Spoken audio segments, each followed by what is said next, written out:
In one of our previous videos on modern warfare, we covered the Six-Day War between Israel and the Arab states surrounding it, but this wasn't the first time the adversaries had clashed. In the aftermath of World War II, British withdrawal from its mandate in Palestine split open a power vacuum into which Palestinian and Jewish interests flowed. This eventually resulted in the dawn of Jewish statehood in the Middle East and the First Arab-Israeli War. Welcome to our series on modern warfare. If you're interested in the history of this era, don't forget to check out our second channel, The Cold War. The link is in the top right corner. The videos in full 3D are extremely difficult, expensive and time-consuming to make, so when Wargaming came to us with an offer to try out World of Tanks and sponsor this video, we happily agreed, since the topic of the video and the genre of the game have so many similarities. World of Tanks is a free-to-play team-based game featuring over 550 historically accurate tanks and more than 150 million players worldwide.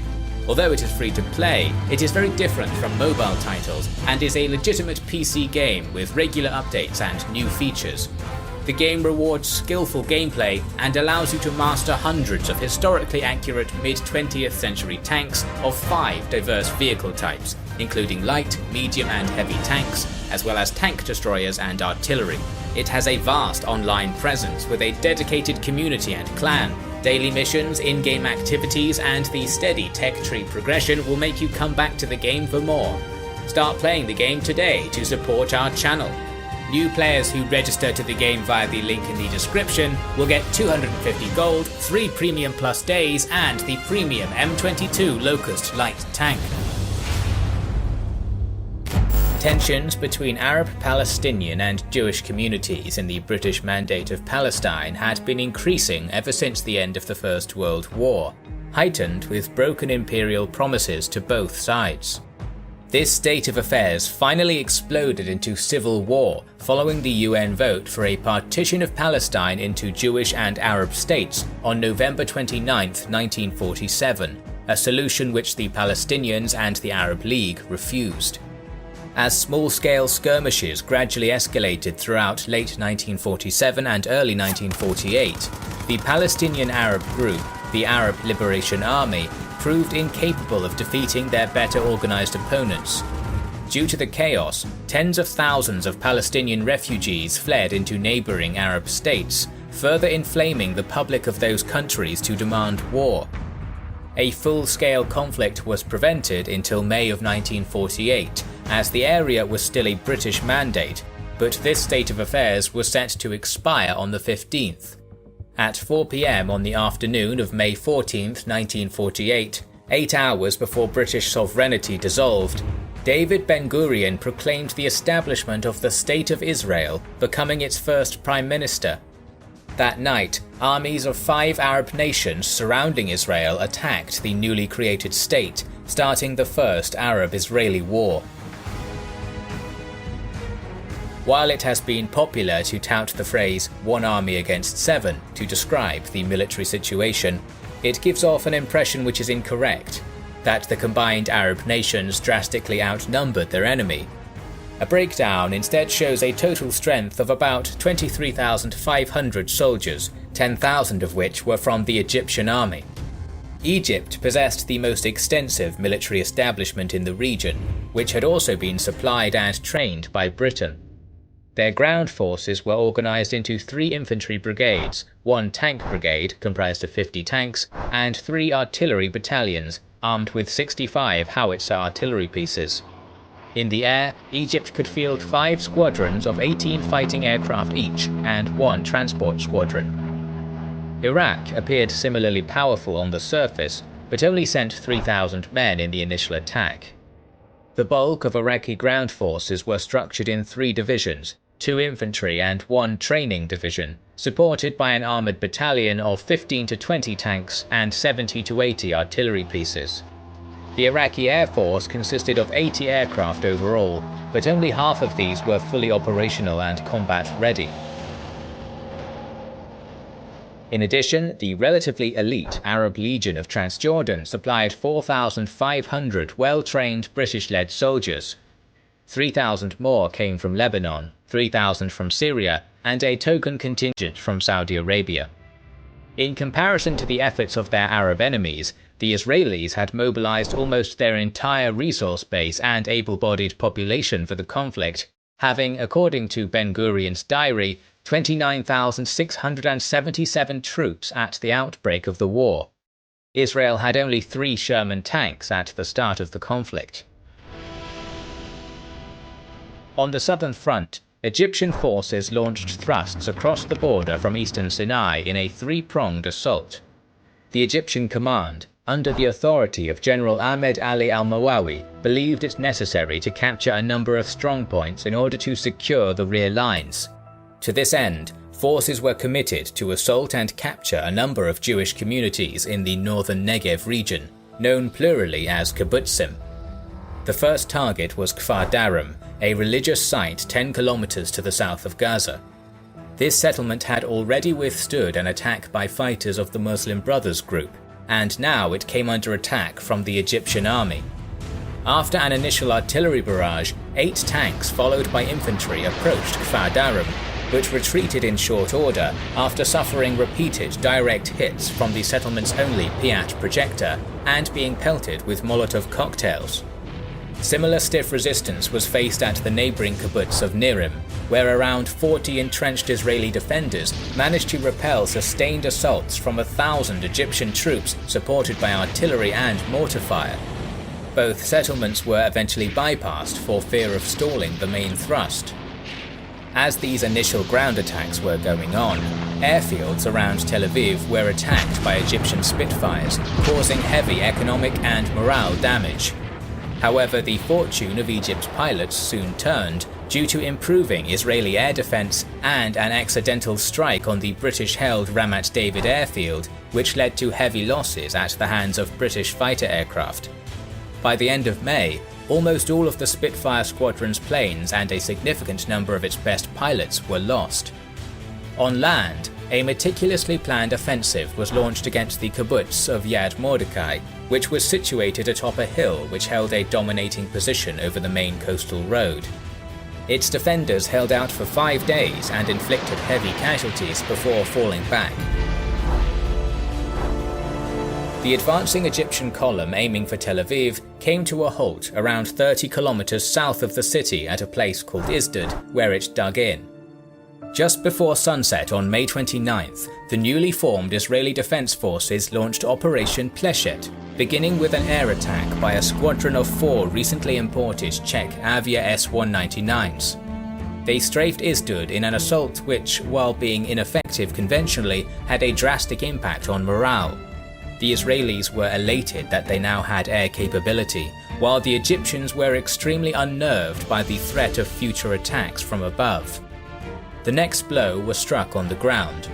Israel feared that the Egyptians would resume their advance on Tel Aviv and ordered the Givati and Negev brigades to assault and destroy the enemy vanguard. 2,000 Israelis fought a 2,500-strong force of entrenched Egyptian troops, suffering heavy casualties after only making slight gains. Nevertheless, Operation Pleshet panicked the Egyptian command, with General al-Mawawi informing Cairo that he could not advance one step further without risking total disaster. Any plans of advancing on Tel Aviv were cancelled, and the southern front was bogged down. On the Jordanian front, the Etzioni, Palmaharel and Alexandroni brigades, each responsible for defending different areas, were facing the Arab Legion. The Legion's push into the West Bank was initially relatively unopposed, with many left-behind Legion units in Palestine facilitating easy progress. While the 1st Brigade advanced towards Nablus and fanned out around the town, the 3rd Brigade headed north from Jericho and then west, deploying around Ramallah. 2 days later, the 3rd Brigade's 4th Regiment was ordered to the critical fort of Latrun, located right on top of the western approach to Jerusalem. This key point had switched hands between Arab forces and Jews multiple times just before the mandate expired, but was occupied by the 4th Regiment without any trouble. So on May 18th, the road from the coastal plain to Jerusalem was severed, preventing the Israelis from reinforcing or resupplying their troops in besieged Jerusalem.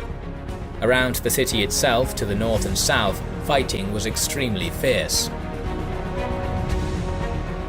Jewish forces successfully repelled Jordanian assaults at the Notre Dame Cathedral on the northern approaches, while a combined Arab force, assisted by an Egyptian contingent of several hundred, attacked the Ramat Rakal kibbutz from the south on May 21st. The settlement was taken and retaken until it was eventually secured by the defenders on May 25th. While Jewish Jerusalem held its ground against the persistent legion attacks, the Jewish quarter of the Old City surrendered on May 28th, with only 36 of its 300 fighters still capable of fighting.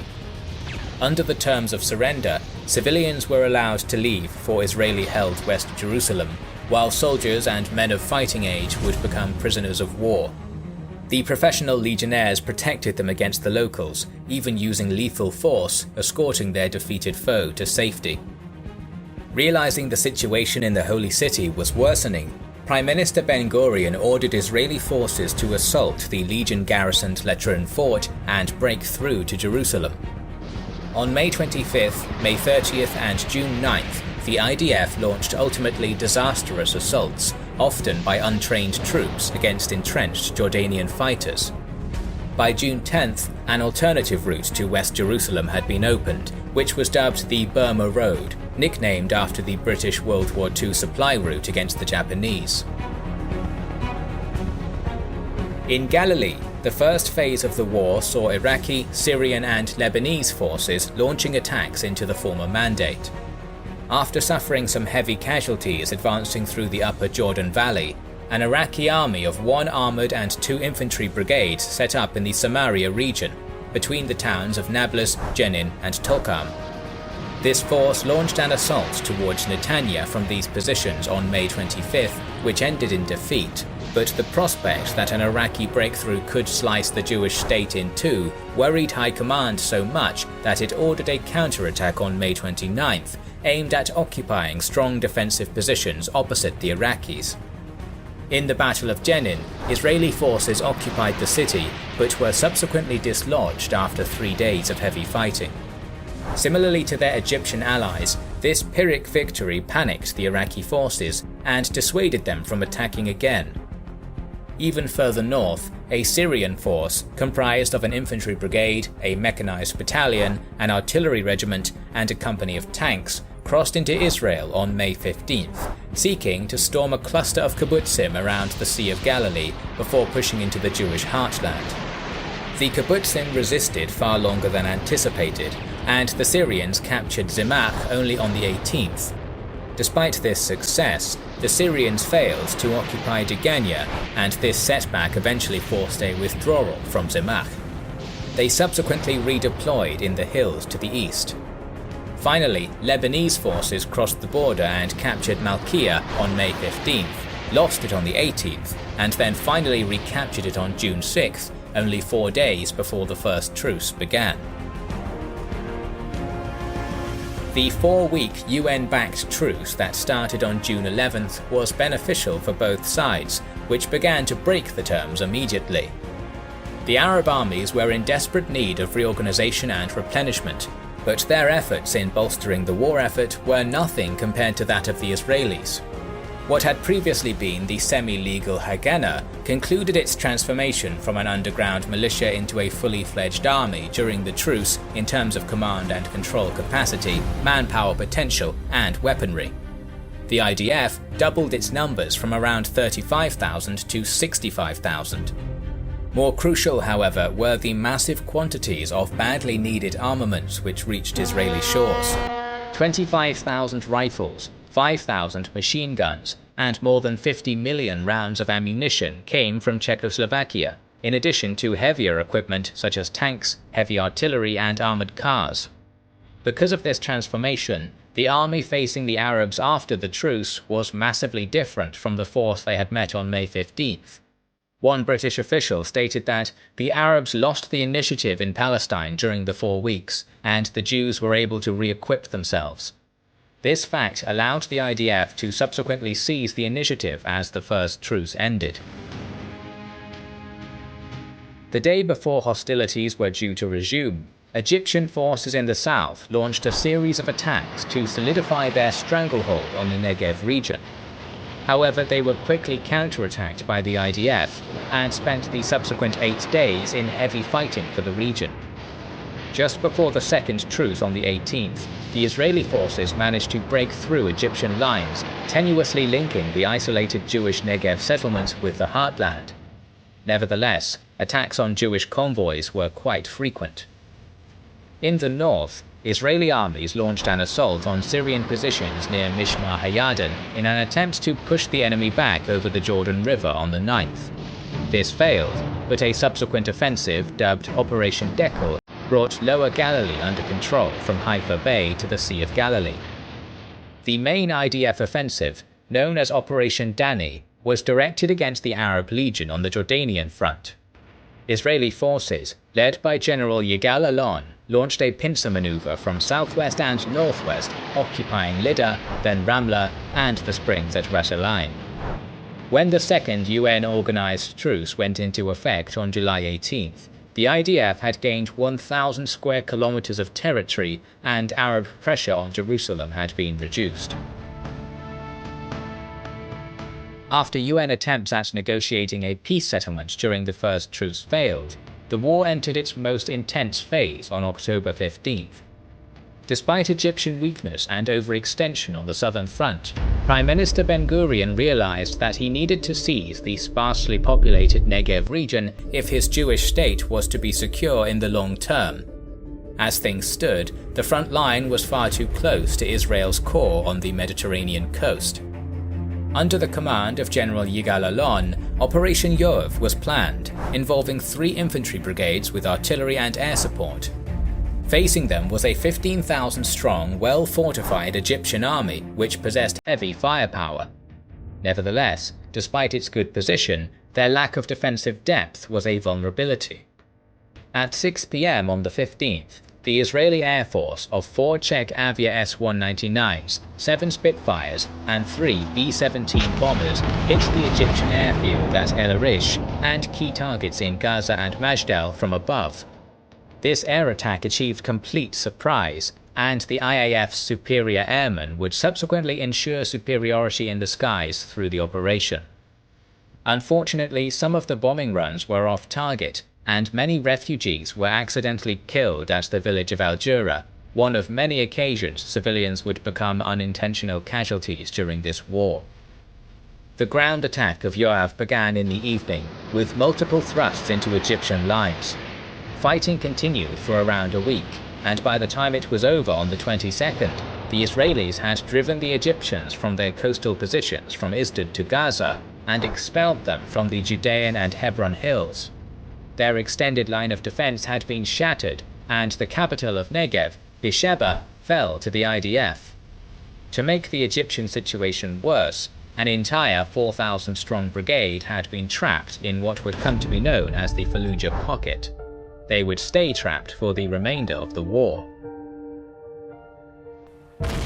On the seas, minor battles took place between Israeli and Egyptian corvettes near Mashdal. However, a more significant operation on the 22nd saw an IDF commando group use explosive-packed boats to ram the Egyptian flagship Emir Farouk, sinking it and damaging its minesweeper escort. Buoyed by their successes in the south, Operation Hiram was launched in Galilee by 4 infantry brigades led by General Moshe Carmel. In some 60 hours of fighting, 800 Arab fighters were taken prisoner. Israeli troops managed to expel the ALA and a Syrian battalion from Upper Galilee and also drove all Lebanese soldiers out of Israel. They subsequently thrust 5 miles into Lebanon, capturing numerous border villages and reaching as far as the Litani River before coming to a halt when yet another UN ceasefire came into effect. The fronts largely quietened down at this point as the two sides once again stopped to catch their breath. In Operations Hiram and Yoav, the IDF had expanded Israel's holdings, demolished the ALA, badly blasted apart the Egyptians, and had linked the Negev settlements with the Jewish heartland. It was a positive turn, but there was still work to do. The strains of extensive Israeli mobilization were becoming economically untenable. The war had to be ended, but the status quo, especially on the southern front, was still unacceptable to the Jewish leaders.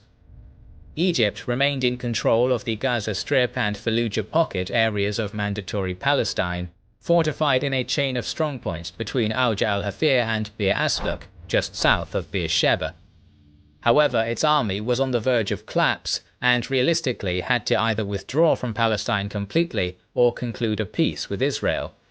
Neither of these methods succeeded due to political pressures. So, hoping to push the Arab enemy off the soil Israel viewed as its own, Operation Horev began on December 22nd. It was initiated by air and artillery strikes on positions along the Mediterranean coast and Gaza Strip, followed by initial ground attacks on the northern part of the front. Fighting at these locations, such as Hill 86 and Abasan, was inconclusive due to strong Egyptian defences, but it didn't matter. These attacks were a diversion. Egyptian commanders had concentrated their forces just where the IDF wanted them to. Israel's main thrust was to be made against fortifications at Bir Tamila and Auja al-Hafir. Despite initial problems due to inclement weather, the highly mobile 8th and Negev brigades penetrated thin Egyptian lines with relative ease. Aiming to execute a vast encirclement maneuver which would either trap the enemy armies or force them to retreat, IDF units pushed towards El Arish and launched raids deep into the Sinai Peninsula. This was a stunning success, and Egypt's defeated army was made to retreat into their own lands, as far as Abu Agela in the centre and El Arish in the north, or else it risked being cut off.